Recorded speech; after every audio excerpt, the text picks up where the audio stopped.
بسم اللہ الرحمن الرحیم۔ السلام علیکم ورحمۃ اللہ وبرکاتہ۔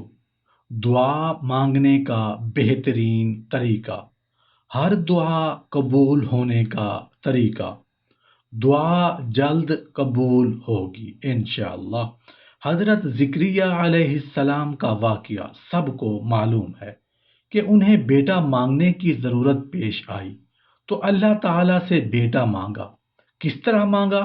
حضرت زکریا علیہ السلام نے بیٹا اس ڈھنگ سے مانگا کہ رحمت خداوندی جوش میں آئی۔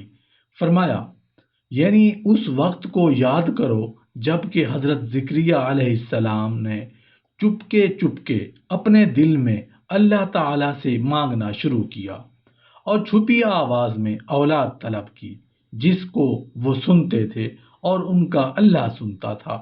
کسی دوسرے کو اس کی خبر نہیں ہوئی۔ معلوم ہوا کہ مانگنے کا پہلا ادب تو یہ ہے کہ آدمی چھپ کر آہستہ آہستہ آواز میں اللہ سے دعا مانگے، اور جو کچھ اپنے رب سے مانگ رہے ہیں اس کا ذکر بھی کسی سے مت کریں۔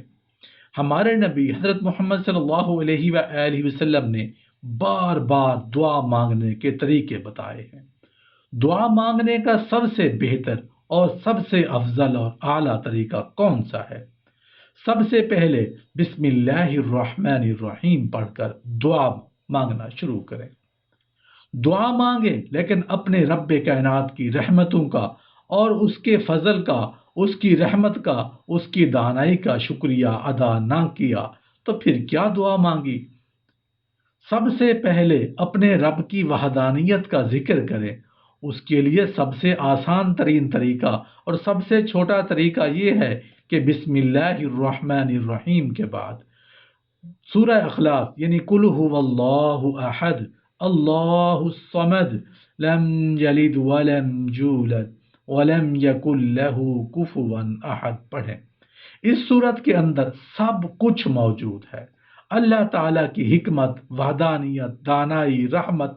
سب سے پہلے یہ صورت پڑھیں۔ اس کے بعد جیسے کہ آپ جانتے ہیں کہ خدا کا ذکر کریں، ذکر مصطفیٰ نہ کریں۔ ہمارے منہ میں ہو ایسی زباں خدا نہ کرے۔ اللہ تعالیٰ کا ذکر کرنے کے فوراً بعد درود پاک کا ورد کریں۔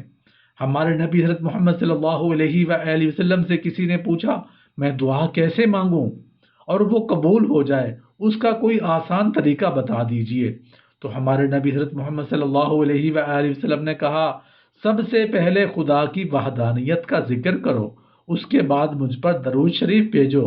تو اس نے کہا، یا رسول اللہ صلی اللہ علیہ وآلہ وسلم، کس حد تک درود پاک پڑھوں؟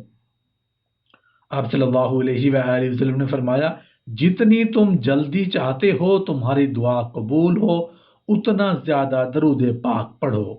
اس فرد نے پھر ذکر کیا، اے اللہ کے نبی صلی اللہ علیہ وآلہ وسلم، 1/4 حصہ درود پاک پڑھ لوں؟ آپ صلی اللہ علیہ وآلہ وسلم نے فرمایا، اس سے بھی زیادہ درود پاک پڑھو، اتنی جلدی تمہاری مراد پوری ہوگی۔ تو اس شخص نے پھر کہا، اے اللہ کے نبی صلی اللہ علیہ وآلہ وسلم، آدھا آدھا کر لوں، مطلب کہ آدھی درود شریف پڑھوں اور آدھے میں اپنی دعا مانگ لوں؟ تو آپ صلی اللہ علیہ وآلہ وسلم نے فرمایا، اس سے بھی زیادہ۔ اس نے کہا، اے اللہ کے نبی صلی اللہ علیہ وآلہ وسلم، ایسا کروں کہ 1 حصہ اپنے لیے رکھ لوں دعا کے لیے اور 3 حصے میں درود شریف پڑھ لوں؟ تو آپ صلی اللہ علیہ وآلہ وسلم نے فرمایا، اس سے بھی زیادہ۔ تو جیسے کہ انسان خود غرض ہوتا ہے۔ اس نے کہا، اے اللہ کے نبی صلی اللہ علیہ وآلہ وسلم، پھر میری دعاؤں کا وقت کہاں جائے گا؟ تو آپ صلی اللہ علیہ وآلہ وسلم نے فرمایا، درود پاک پڑھو اور اس کے بعد اپنی دعاؤں کی ذمہ داری مجھ پر چھوڑ دو۔ سب مل کر کہو، سبحان اللہ سبحان اللہ سبحان اللہ۔ نبی کریم صلی اللہ علیہ وآلہ وسلم نے ارشاد فرمایا، دعا مانگنا بآئینہ عبادت کرنا ہے۔ پھر آپ صلی اللہ علیہ وآلہ وسلم نے بطور دلیل قرآن کریم کی یہ آیت تلاوت فرمائی، یعنی اور تمہارے پروردگار نے فرمایا ہے، مجھ سے دعا مانگا کرو، میں تمہاری دعا قبول کروں گا۔ بے شک جو لوگ میری عبادت سے سرتابی کرتے ہیں وہ ضرور جہنم میں داخل ہوں گے، ذلیل خوار ہو کر۔ فرمان نبوی صلی اللہ علیہ وآلہ وسلم ہے کہ تم میں سے جس شخص کے لیے دعا کا دروازہ کھول دیا گیا اس کے لیے رحمت کے دروازے کھول دیے گئے۔ اللہ تعالیٰ سے جو دعا مانگی جائے تو ان میں اللہ کو سب سے زیادہ پسند یہ ہے کہ اس سے عافیت کی دعا مانگی جائے۔ فرمان نبوی صلی اللہ علیہ وآلہ وسلم ہے کہ دعا کے سوا کوئی چیز قضا کو رد نہیں کر سکتی اور نیکی عمل خیر کے سوا کوئی چیز عمر کو نہیں بڑھا سکتی۔ فرمان نبوی صلی اللہ علیہ وآلہ وسلم ہے کہ قضا اور قدر سے بچنے کی کوئی تدبیر فائدہ نہیں دیتی، ہاں اللہ سے دعا مانگنا اس آفت اور مصیبت میں بھی نفع پہنچتا ہے جو نازل ہو چکی اور اس مصیبت میں بھی جو ابھی تک نازل نہیں ہوئی، اور بے شک بلا نازل ہونے کو ہوتی ہے کہ اتنے میں دعا اس سے جا ملتی ہے، پس قیامت تک ان دونوں میں کشمکش ہوتی رہتی ہے اور انسان دعا کی بدولت اس بلا سے بچ جاتا ہے۔ ارشاد نبوی صلی اللہ علیہ وآلہ وسلم ہے کہ اللہ تعالیٰ کے ہاں دعا سے زیادہ اور کسی چیز کی رکعت نہیں۔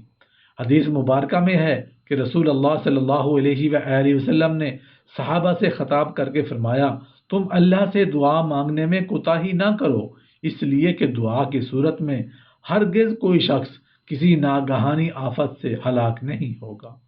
ارشاد نبوی صلی اللہ علیہ وآلہ وسلم ہے کہ جو شخص یہ چاہے کہ اللہ تعالیٰ اس کی دعا سختیوں اور مصیبتوں کے وقت قبول فرمائے تو اس کو چاہیے کہ وہ فراخی اور خوشحالی میں بھی کثرت سے دعا مانگا کرے۔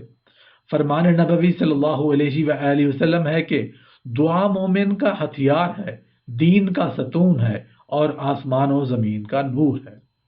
ارشاد نبوی صلی اللہ علیہ وآلہ وسلم ہے کہ جو بھی مسلمان کسی چیز کے مانگنے کے لیے اللہ تعالیٰ کی جانب اپنا منہ اٹھاتا ہے اور مانگتا ہے، اللہ تعالیٰ اس کو وہ چیز ضرور عطا کرتا ہے، یا وہی چیز اس کو فوراً دے دیتے ہیں، یا اس کے لیے دنیا اور آخرت میں اس کو ذخیرہ کر دیتے ہیں۔